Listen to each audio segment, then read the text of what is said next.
இப்போ விஜய் கட்சியை சேர்ந்த ஆதவ் அர்ஜுன் வந்து அவர் மேலே ஒரு வழக்கு போட்டாங்க, எஃப்ஐஆர். அதுக்கு தான் தேடி தேடி சுற்றினாங்க. அவங்க எங்கேயோ போய் ஒழிஞ்சிக்கிட்டு இருந்தார். இப்போ அந்த வழக்கை வந்து எஃப்ஐஆரை ரத்து செய்யணும்னு போட்டால் உயர்நீதிமன்றம் ரத்து செஞ்சிருச்சு. ரத்து செய்கிற எஃப்ஐஆருக்கு அந்த ஓட்டம் ஒன்றாங்க பின்னாடி துரத்தி அது என்ன எஃப்ஐஆர்? இது ஒரு பழைய செய்தி தான். அதில் நிறைய விஷயம் இருக்குது, என்னுடைய விஷயமும் இதில் இருக்குது. அதனால தான் இதை இப்போ பேசுகிறேன். இந்த இதுக்கு தான் இந்த எஃப்ஐஆருக்கு என்ன எஃப்ஐஆர் அப்படின்னு பார்த்தீங்கன்னா, அவர் பேசும்போது இதெல்லாம் பண்ணிங்கன்னா தமிழ்நாட்டில் புரட்சி வெடிக்கும்னாராம். உடனே அவர் வந்து மிகப்பெரிய குற்றம் இது, புரட்சி வெடிக்கும்னு நீ எப்படி சொல்லலாம்? அப்போ இதை வச்சுக்கிட்டு இதாகும். உடனே ஒரு வரிசையாக வச்சுருக்காங்க. 192 அது ஒரு செக்ஷன், போலீஸ் ரெடிமேடாக. 196 பல தடவை ஹைகோர்ட்டு சொல்லிட்டான், இதெல்லாம் வராதியா, பேச்சு சுதந்திரத்தில் வந்து தலையிட முடியாதியா அப்படின்னு 1000 தடவை சொல்லிட்டாங்க. 67 ஆஃப் ஐடி ஆக்ட், அது வந்து ஆபாச வீடியோ போட்டால் தான் வரும். அது வீடியோ பேசுகிற எல்லா இதுக்கும் 67 ஆஃப் ஐடி ஆக்ட் இந்த மாதிரி போட்டு இது பண்ணாங்க. அதுக்கப்புறம் ஹைகோர்ட் வந்து அது செல்லாதுன்னு போட்டாங்க. இப்போ இன்றைக்கோட நான் கையெழுத்து போடுறதெல்லாம் முடிஞ்சது. ஹைகோர்ட்டு இன்றைக்கி கொடுத்துட்டாங்க, கையெழுத்தெல்லாம் போட தேவையில்லை. அதனால தான் இப்போ ஃப்ரீயாக பேசலான்னு இருக்கேன். இன்றைக்கி என் விஷயத்தில் என்ன நடந்ததுன்னா, இன்றைக்கி என் மேலே போட்ட ஒரு கேஸில் சீமான் ஏதோ பேசியிருக்கார், நம்ம ஈவேராவை பற்றி மோசமாக பேசியிருக்கார். மோசம்னா ஈவேரா பேசின விஷயத்தை தான் பேசியிருக்கார். உடனடியாக அதுக்கு நிறையா கண்டனம் வந்தது. அப்போ நான் என்ன சொன்னேன், ஏப்பா சீமான் பேசுனது உண்மையைத்தானே பேசியிருக்காரு, உண்மை தானே, இதில் என்ன கண்டனம் தெரிவிக்க வேண்டியது இருக்குன்னு சொன்னேன்.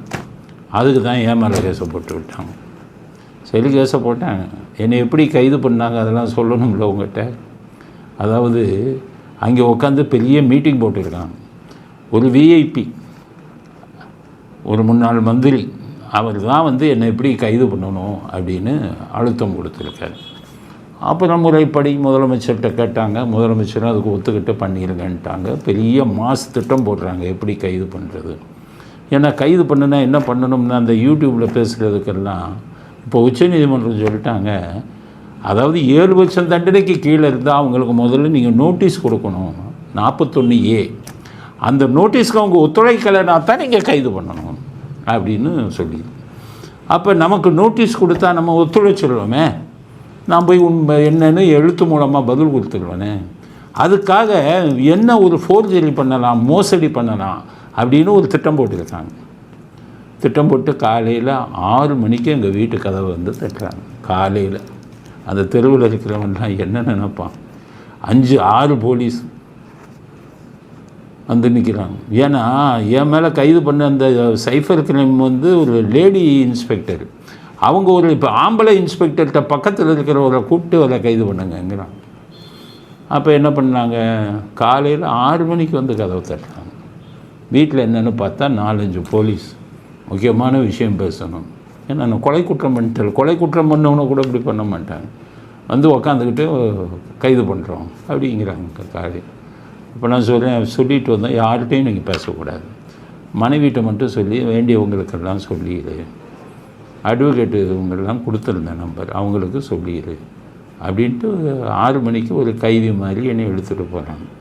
தெருவில் இருக்கிற அத்தனை பேரும் போலீஸ் வேன் வந்து வாசலில் நின்று வந்து வேடிக்கை பார்க்குறாங்க. சரி அப்படின்ட்டு நான் போன உடனே இங்கே போலீஸ் ஸ்டேஷனில் வச்சு மடிப்பாக்கம் காவல் நிலையத்தில் என்ன வைக்கிறாங்க. ஆனால் வழக்கு போட்டது யார், Saint Thomas Mount cyber crime சம்மந்தமில்லாத போலீஸ் ஸ்டேஷன், அங்கே போய் வைக்கிறாங்க. அங்கே போய் வச்ச உடனே இருந்த உடனே என்கிட்ட கையெழுத்து வாங்க வராங்க. சரி அதை கையெழுத்து போடுங்க, டேட் இல்லாமல் போய், டேட் இல்லாமல் எப்படின்னு கேட்டேன். சரி நம்பிக்கை இல்லையா உங்களுக்கு? சரி நான் புரிஞ்சேன். சரி நான் டேட்டு போடலன்னா நீ டேட்டு போடுவ, அப்போ தான் எல்லோரும் மொத்தமாக மாட்டுவீங்கன்ட்டு வெறும் கையெழுத்து போட்டேன். உடனே வெளியில் போய் டிஸ்கஷன், கையெழுத்து போட்டார், டேட்டு போடாங்க.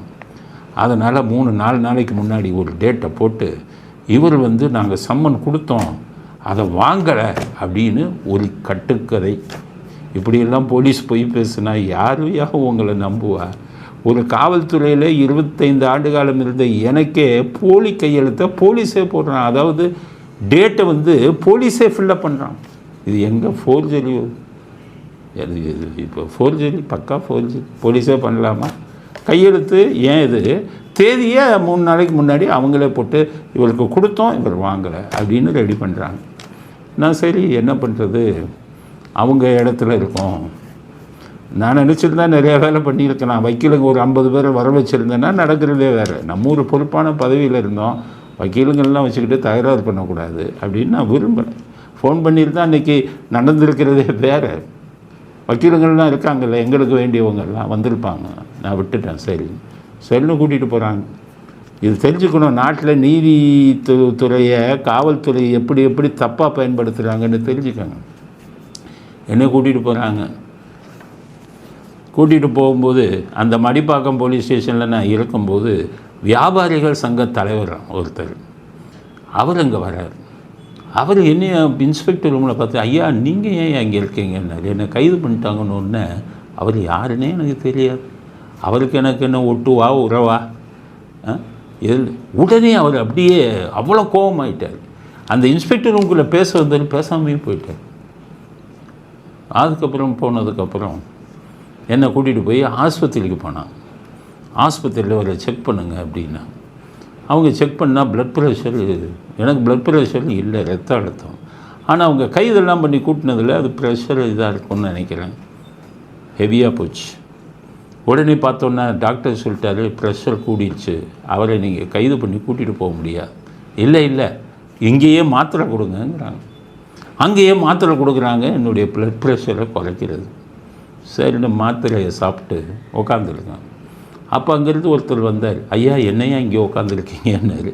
என்னை கைது பண்ணிட்டாங்கன்னு உடனே அவர் யாரோ எவ்வளோ தெரியாது. அவர் சொன்ன வார்த்தையை போலீஸை பார்த்து, பாவீங்களா, இப்படி அக்கிரமம் பண்ணுறீங்களே, நாசமாக போவீங்க அப்படின்ட்டு கையில் இருந்து அவர் உறுப்பினர் அட்டை எடுத்து காமிக்க, பாரியா நான் திமுகக்காரன், ஸ்டாலின் படம் போட்டுருப்பார், இப்படியே அக்கிரமம் பண்ணுறீங்கும்போது பக்கத்தில் நிற்கிற எஸ்ஐ உன் பேர் என்னன்னு கேட்குறாங்க.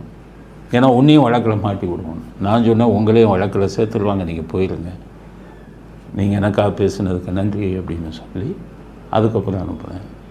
இதுக்கப்புறம் நடந்த மிகப்பெரிய மோசடியை பாருங்கள். என்னை கோர்ட்டுக்கு கொண்டு போகிறாங்க, மேஜிஸ்ட்ரேட் கோர்ட்டுக்கு. இதெல்லாம் தெரிஞ்சுக்கணும். நம்ம நாட்டில், நம்ம ஒரு ஜனநாயக நாட்டில் தான் வாழ்கிறோம். போய் கூட்டிகிட்டு போகிறாங்க. கூட்டிகிட்டு போன உடனே மேஜிஸ்ட்ரேட்டு தான் விசாரிக்கிறாரு, என்னை ரிமாண்ட் பண்ணணுமா வேணாமான்னு. இப்போ மேஜிஸ்ட்ரேட்டை பண்ணும்போது ஒரு ஐபிஎஸ் அதிகாரி யூனிஃபார்ம் போட்டு கோர்ட்டுக்குள்ளே வர்றாரு. மேஜிஸ்ட்ரேட் ரூமுக்குள்ளே போய் அவரை பார்க்குறாரு. என் முன்னாடியே கூட இருக்கிறவங்கெல்லாம் சொல்கிறாங்க, சார் அந்த அவர் ஐபிஎஸ் அதிகாரி மேஜிஸ்ட்ரேட் ரூமில் போய் பார்க்குறாரு.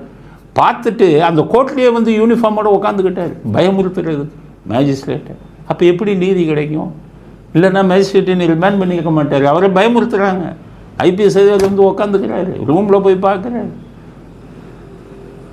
அப்போ தான் என்ன பண்ணாருன்னா மேஜிஸ்ட்ரேட்டு, உங்களுக்கு ஏதாச்சும் உடம்புக்கு சரியில்லைன்னா நான் பெயிலில் விடுவேன்னாரு. உடனே மருத்துவ அறிக்கை இருந்தது, அதை கொடுத்தோம். அதுக்கு என்ன சொல்கிறாரு, இது 6 மாதத்துக்கு முன்னாடி எடுத்தது, இப்போ எடுத்தது வேணும் அப்படின்னு. இப்போ போய் எங்கே எடுக்கிறது? கைது பண்ணுறோன்னு நமக்கு கைது பண்ணப்படுவோன்னு தெரியுமா? நாங்கள் நேற்று எடுத்த, இன்றைக்கி 1 நாள் 2 நாளைக்கு முன்னாடி எடுத்த மருத்துவ அறிக்கை இல்லை. அப்புறம் நான் கேட்டேன், நான் ஒரு பொசிஷனில் இருந்தவன், இப்போ வந்துக்கிட்டு வழக்கறிஞராக இருக்கேன், அதிகம் படிச்சிருக்கேன். எனக்கு வந்து ஜெயிலில் சிறப்பு கிளாஸ், அதாவது ஃபஸ்ட் கிளாஸ்ன்னு சொல்லுவாங்க, சிறப்பு பிரிவில் எனக்கு ஜெயிலில் இடம் கொடுக்கணும்னு கேட்குறேன். அதுக்கு சட்டத்தில் என்ன இருக்குது தெரியுமா? உங்கள் சோஷியல் ஸ்டேட்டஸ், உங்கள் படிப்பு, இது 2 தான் இருக்குது. உடனே கேட்குறாங்க மேஜிஸ்ட்ரேட்டு, நீங்கள் இன்கம் டேக்ஸு ஃபைல் பண்ண இப்போ 3 வருஷத்துக்கு இருக்கான்னு கேட்குறாங்க. இதுக்கெல்லாம் எங்கே போகிறது? அங்கே கூண்டில் ஏற்றி நிற்கும்போது இன்கம் டேக்ஸ் 3 வருஷம்ல எங்கே போய் தேடுறது, என்ன பண்ணுறது? அப்போ நான் சொன்னேன், ஐயா சோசியல் ஸ்டேட்டஸுங்கிறாங்க, சமுதாயத்தில் நீங்கள் என்ன ஒரு இதில் இருந்தீங்க, உங்களுக்கு சமூக அந்தஸ்து, அதுதான் சட்டத்தில் இருக்குது. நான் ஒரு முன்னாள் காவல்துறை அதிகாரி, இப்போ வந்து வழக்கறிஞராக இருக்கேன். அதுக்கப்புறம் நான் 3 போஸ்ட் கிராஜுவேட் படிச்சிருக்கேன், முதுகலை பட்ட படிப்பு. இதெல்லாம் இருக்கிறவங்களுக்கு கொடுக்கணும்னு இருக்கேன், உங்களுக்கு இன்கம் டேக்ஸ் ரிட்டர்ன் கொடுக்கணும்னு இல்லைன்னா இல்லை, நிராகரிக்கப்படும். அப்படின்னா நான் சாதாரண ஜெயிலில் போகணும். சரி, சாதாரண போகணுன்ட்டோடனே அதுக்கப்புறம் ஐபிஎஸ் அதிகாரி வந்து உட்காந்தார். உள்ளே போய் பார்த்தாரு. உடனடியாக உங்களை சிறைக்கு அனுப்புகிறோம்னு ஆர்டர் போடுறாங்க. இது நான் சாதாரணமாக மேஜிஸ்ட்ரேட் போட்டிருந்தால் நான் தலை வணங்கிட்டு போயிருப்பேன். நீதித்துறை ஒரு காவல்துறை அதிகாரிங்க கையெழுத்தை மட்டும் என்கிட்ட வாங்கிட்டு தேதியை அவங்களே போட்டு இவர் நோட்டீஸ் கொடுத்தோங்கிறத பொய்யானதை உருவாக்கி எல்லாத்துக்கும் மேலே அங்கே வந்துக்கிட்டு ஒரு ஐபிஎஸ் அதிகாரி மேஜிஸ்ட்ரேட் ரூமில் போய் தனியாக பேசுகிறாரு. எங்கள் முன்னாடியே இங்கே உட்காந்துக்கிட்டு எங்களுக்கு ஒரு ரிமாண்ட் வாங்குறாங்கன்னா அந்த நாட்டில் நீதிக்கு எங்கே போகிறது? சாதாரண மக்களுக்கெல்லாம் எப்படி நீதி கிடைக்கும்? அப்போ காவல்துறை ஒருத்தனுக்கு கைது பண்ணணும்னு முடிவு பண்ணிட்டாங்கன்னா யார் சொன்னாலும் கேட்க மாட்டாங்க. மேலிடத்திலிருந்து உத்தரவு எப்படியாச்சும் ஜெயிலுக்குள்ளே தள்ளுன்னு. அதனால் மேஜிஸ்ட்ரேட்டை போய் பார்த்து மேலிடத்து உத்தரவுன்னு இப்படி பண்ணாங்கன்னா அநியாயம் அக்கிரமம் எங்கே தான் போய் நீதி கேட்குறது? சரி, உங்களுக்கு சிறைக்கு அனுப்புகிறோம்னு சொன்ன உடனே, அதாவது அப்போ தான் எனக்கு ஜெயலலிதா அவங்க ஞாபகம் வந்தது. ஜெயலலிதா அவர்களுக்கு சொத்து குவிப்பு வழக்கில் தண்டனை கொடுத்த உடனே அப்படியே வளைச்சாங்க. ஒரு முதலமைச்சர் சுற்றி வளைச்சிட்டாங்க. வளைச்சி அவங்களுக்கு அப்படியே உடம்பெல்லாம் வேர்த்துது. அவங்கள தான் நான் நினச்சேன்னா, ஒரு சிறைக்கு அனுப்பணும்னு அவர் சொல்கிறாரு நீதிபதி. 3-4 போலீஸ்காரன் என் கையை பிடிக்கிறாங்க. நான் என்ன குற்றம்? ஜெயலலிதா அவர்களாச்சும் குற்றம் நிரூபிக்கப்பட்டு தண்டனை வாங்கினாங்க. யூடியூப்பில் பேசுனதுக்கு இப்படி குற்றவாளி மாதிரி என் கையை இருக்க பிடித்து அப்படியே கொண்டு போனாங்க. அப்புறம் அங்கே போனதுக்கப்புறம் தான் உள்ளே போகும்போது பாக்கெட்டில் என்ன இருக்குது சார்? நான் எடுக்கும்போது இந்த என் ப்ரெஷரை குறைக்கிறதுக்கு மாத்திரை வச்சுருந்தாங்க. அதோடு எடுத்தேன். அப்போ அங்கே இருக்கிறவர் ஒரு மாத்திரை வச்சுருக்காரு. அதனால் அவர் ஆஸ்பத்திரிக்கு அனுப்பணும். அதுக்கப்புறம் ஆஸ்பத்திரி முடிவு பண்ணட்டும்னு என்ன ஆஸ்பத்திரிக்கு அனுப்புனாங்க. ஆஸ்பத்திரிக்கு அனுப்பும்போது அந்த ஜெயில் சூப்பரண்ட் வரும்போது நான் சொன்னேன், நான் முன்னே காவல்துறையில் இருந்தேன். இதே ஜெயிலுக்கே நான் காவல்துறை அதிகாரியாக செக்கிங்கெல்லாம் வந்திருக்கேன். Jail visit. ஒரு குற்றவாளிகளோடு என்னை அடைச்சிங்கன்னா எனக்கு பாதுகாப்பு இருக்காது, என் உயிருக்குன்னு சொன்னேன். அவர் கரெக்டாக புரிஞ்சுக்கிட்டு, ஆமாம் இவர் அவங்களோட அடைக்கக்கூடாது, இவர் இங்கே ஆஸ்பத்திரியிலே இருக்க வச்சுருங்க, ஃபஸ்ட் கிளாஸு கோர்ட்டு கொடுக்கல அப்படின்னு சொல்லி அவர் தான் தெய்வம் மாதிரி ஆஸ்பத்திரியில் வச்சுருந்தார். ஏன்னா எனக்கு உயிருக்கு ஆபத்து, ஜெயிலில் உயிருக்கு ஆபத்தாங்க. அதுக்கு மட்டும் இல்லை, அதுக்கப்புறம் டெய்லி என்னை அந்த இவங்கெல்லாம் ஆஃபீஸருங்கெல்லாம் என்னை கண்காணிச்சுக்கிட்டு அவர் நல்லா இருக்காரா, எதுவும் ஆபத்து இல்லையே அப்படிங்கிறதெல்லாம் சொன்னாங்க. இப்போ எதுக்கு அப்படின்னு கேட்டிங்கன்னா, இந்த நாட்டில் இப்படி ஒரு அநியாயம் அக்கிரமமெல்லாம் நடந்ததுன்னா அரசியல்வாதிகள் மேலே இருக்கிறவங்கெல்லாம் சொன்னால் காவல்துறை இப்படியே அத்துமீறல் பண்ணுவீங்க? காவல்துறைக்குரிய டிக்னிட்டி என்ன ஆகிறது? காவல்துறை ஒரு விஷயத்த சொன்னால் நம்பணும்ல. இப்படி போய் டேட்டெல்லாம் நான் என் கையெழுத்தில் நீங்களே தேதியை போட்டு ஃபோர்ஜரி பண்ணி என்னை உள்ளே தள்ளணுங்கிறதுக்காக நீதிபதியவே அங்கே கோர்ட்டில் ரூமில் போய் பார்த்து அங்கேயே உட்காந்துக்கிட்டு தீர்ப்பு கொடுக்குற அப்படி சொல்கிற அளவுக்கு நான் என்ன தீவிரவாதியா? இந்த கொலை பண்ணிட்டேன்னா, கொலை பண்ணவனுக்கு கூட இந்த இது கொடுக்கலையே நீங்கள். இவ்வளவு அக்கிரமம் நடந்தது. இப்போ ஆதவ அர்ஜுனுக்கு அந்த மாதிரி போடப்பட்ட எஃப்ஐஆரை தூக்கி போட்டாங்க ஹைகோர்ட்டில். இவ்வளவும் இப்போ நான் நீதி கேட்கணுமில்ல. உச்சநீதிமன்ற தலைமை நீதிபதிக்கு இவ்வளவையும் கொண்டு போயிருக்கேன் நான். என்ன இப்படி பண்ணாங்களே, எப்படி ஒரு ஐபிஎஸ் அதிகாரி உள்ளே வந்தார், எப்படி ஜட்ஜு ரூமில் போய் பார்க்குறாரு, அவர் தீர்ப்பு கொடுக்கும்போது அங்கேயே எப்படி உக்காந்துக்கிறாங்க. ஜெயிலுக்கு அனுப்பணுன்னே என் கையை அவங்க பிடிச்சது போலீஸ் இவங்க எஸ்ஐ அவங்க நல்லவங்களும் இருக்காங்க, என் மேலே பரிதாபப்பட்டவனும் இருக்காங்க. ஆனால் மேலிடத்து உத்தரவுன்னு என் கையை அப்படி இழுத்து என்ன கூட்டிகிட்டு போகிறேன். அப்போ எப்படி இவ்வளோ விஷயம் நடந்து அதுக்கப்புறம் அந்த 21 நாட்கள் நான் இருந்து வெளியில் வந்தது. அப்போ இப்போ தான் அவங்களுக்கு ஒரு நிம்மதி. அப்போ இந்த நாட்டில் சட்டமெல்லாம் கிடையாது. அரசியல்வாதி சொல்லிட்டா போலீஸ்காரங்க எள்ளுன்னா என்னையா நிற்பான் அப்படிங்கிறது. அதுக்கு மேலே என்னென்ன தொந்தரவு கொடுக்கணுமோ உங்களுக்கு அத்தனையும் கொடுத்தாங்க. இப்போ எஃப்ஐஆர் இங்கே குவாஷ் ஆகிடுச்சு. எஃப்ஐஆர் குவாஷ் ஆனோன்னா ஆதவ அர்ஜுன் என்ன பண்ண போகிறாருன்னு தெரியல. ஆனால் நான் contempt of court, illegal arrest, malicious prosecution வரிசையாக வச்சுருக்கேன். நஷ்ட ஈடு கேட்டு யாரை பொது பண்ணணும். சுப்ரீம் கோர்ட் சீஃப் ஜஸ்டிஸுக்கு எல்லா விஷயத்தையும் சொல்லிட்டேன். இப்படியெல்லாம் நடந்தது. நான் இப்போ ஒரு வழக்கறிஞர், எனக்கு நீதி கொடுங்க. உள்ளே ஐபிஎஸ் அதிகாரி யார் கண்டுபிடிங்க. அவர் எப்படி ஜட்ஜு ரூம்குள்ளே போனார் கண்டுபிடிங்க. என் கையெழுத்தை வாங்கிட்டு இவங்க டேட்டை போட்டு மால் ப்ராக்டிஸ் பண்ணி என்னை உள்ளே தள்ளுறாங்களே, இந்த நாட்டில் நீதி இல்லையா அப்படிங்கிறத இப்போ கேட்டிருக்கேன். அது என்ன வருது? இதோடு நான் விடப்போவதில்லை. எனக்கு ஏற்பட்ட நிலைமை உங்கள் யாருக்கும் ஏற்படக்கூடாது, உங்கள் குடும்பத்தில் ஒருத்தருக்கு ஏற்படக்கூடாது. அரசியல்வாதிகளை பாதிச்சிட்டா என்ன வேணாலும் பண்ணலாமா? உள்ளே வச்சு கொன்னுருவீங்களா? அதைத்தாங்க இருக்கிறேன். ஒரு முன்னாள் மந்திரியை பற்றி பேசிட்டோங்கிறதுக்காக இப்படி எல்லாம் ஒன்றா கூடி நாங்கள் பொது விஷயத்துக்கு பேசுகிறவங்க, உங்களேன்னு இல்லை, மக்களுக்காக பேசுவோம், பொது பிரச்சனைக்காக பேசுவோம். அதுக்காக நீங்கள் படித்தவங்கள எந்த தப்பும் பண்ணாதவங்களை ஜெயிலுக்கு அனுப்புவீங்களா? உங்களுக்கு தண்டனை இல்லையா? மிகப்பெரிய தண்டனை காத்திருக்கிறது, கடவுள் கொடுக்குற தண்டனை. பாவத்தை சுமக்குகிறீர்கள் தான். அதனால் ஆதவர்ஜுன் எஃப்ஐஆர் இதானதில் எனக்கு ஒரு மகிழ்ச்சி. இந்த மாதிரி போட்டுக்கிட்டு இருக்கிறதுக்கு எப்போவாச்சும் ஒரு முடிவு வரணும். இல்லைன்னா நாளைக்கு யார் மேலே வேணாலும் வழக்க போடலாமல். எலெக்ஷனப்போ பண்ணிட்டீங்கல்ல, மக்கள்கிட்ட போய் நான் நீதி கேட்க போகிறேன். நான் ஜெயிலுக்கு போயிட்டு இப்போ ஃபேஸ்புக்கில் நான் பேசினேன். 13 லட்சம் வியூஸ் போயிருக்கு, 13 லட்சம் பேர் பார்த்துருக்காங்க. யூடியூப்பில் 3 லட்சம் பேர் பார்த்துருக்காங்க, 3 லட்சம் 4, ஆக 20 லட்சம் 25 லட்சம் பேர் பார்க்குறாங்கல்ல. என் வீடியோ பார்க்குற 25 லட்சம் பேர்கிட்டையும் போய் நியாயம் கேட்க போகிறேன் எலெக்ஷன் டைமில்.